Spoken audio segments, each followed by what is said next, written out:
Apa maksudnya ini kepada mereka yang mempunyai pinjaman bank dan juga ekonomi secara keseluruhannya? Saya ingin bersama dengan Profesor Madar Dr. Ahmad Razman Abdul Latif, pengarah program MBA dari Putra Business School, PBS. Assalamualaikum Prof, apa khabar? Terima kasih kerana sudi bersama kami pada jam ini.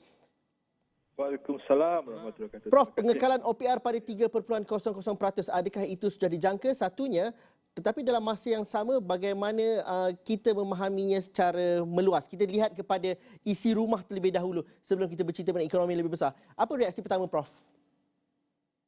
Ya, memang saya dah menjangka akan kekal kerana beberapa faktor. Pertama, kalau kita lihat biasanya penetapan kadar OPR oleh Bank Negara Malaysia ialah untuk memastikan kemapanan ekonomi negara kita dan turut mengambil kira juga sama ada ekonomi kita sedang berkembang dengan pesat ataupun menguncuk.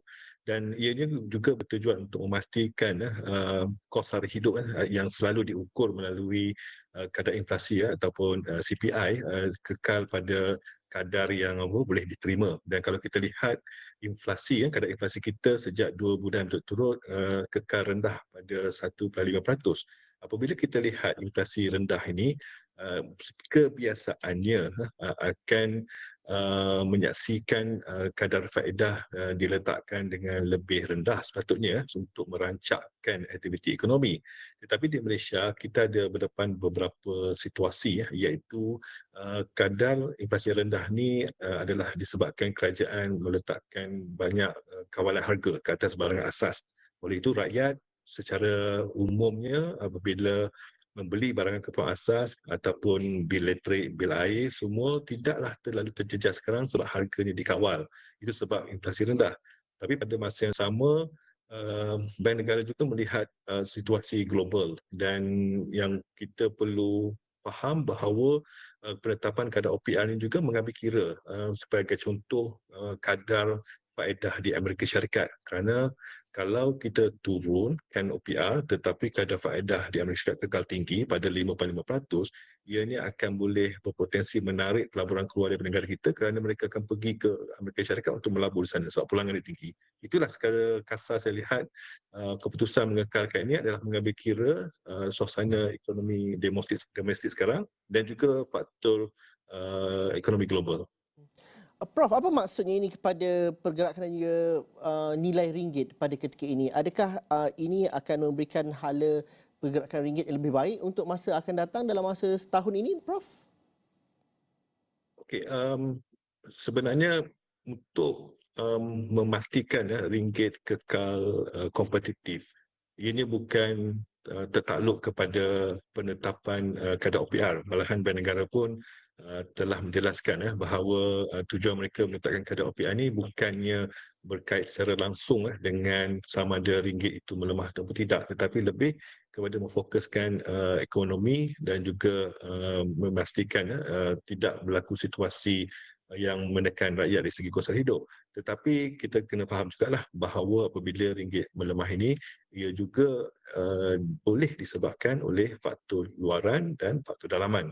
Cuma kalau kita lihat mengapa ringgit merudum berbanding dolar Amerika Syarikat terutamanya adalah disebabkan majoritinya faktor luaran iaitu penetapan kadar faedah yang tinggi di Amerika Syarikat dan juga permintaan daripada China yang perlahan disebabkan negara itu mengalami deflasi sekarang. Namun kita tidak boleh menganggap semua ni hanya daripada luaran.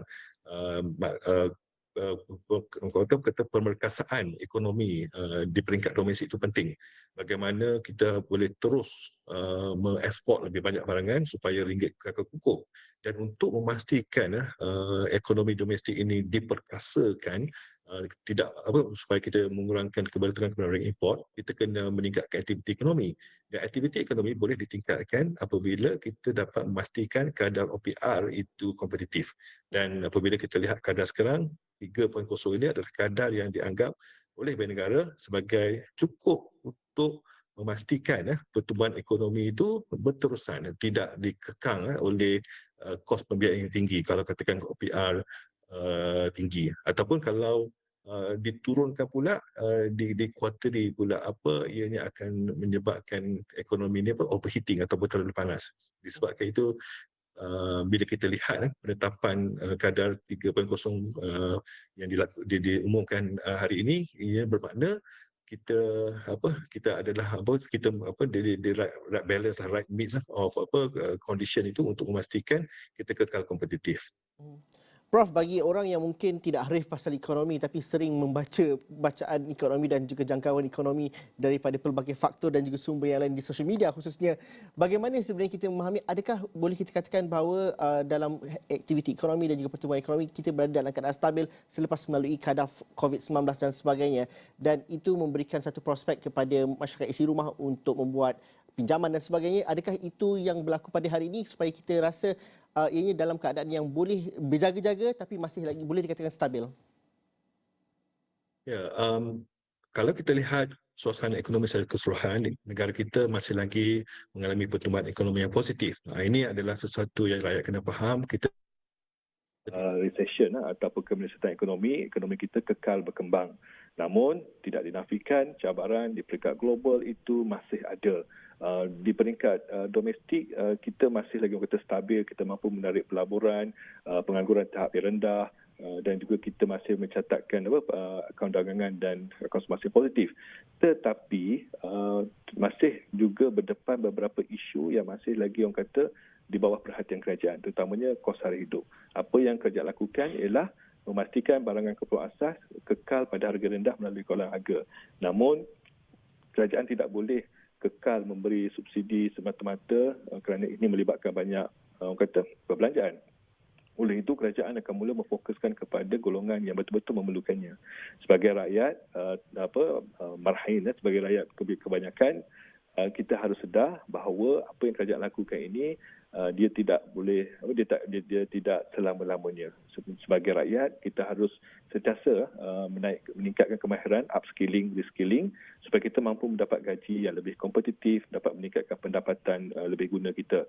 Kerana suasana sekarang yang sentiasa berubah-ubah ini memerlukan modal insan yang menepati kehendak industri dan juga memastikan bahawa kita sentiasa kehadapan dalam penghasilan teknologi inovasi yang baru.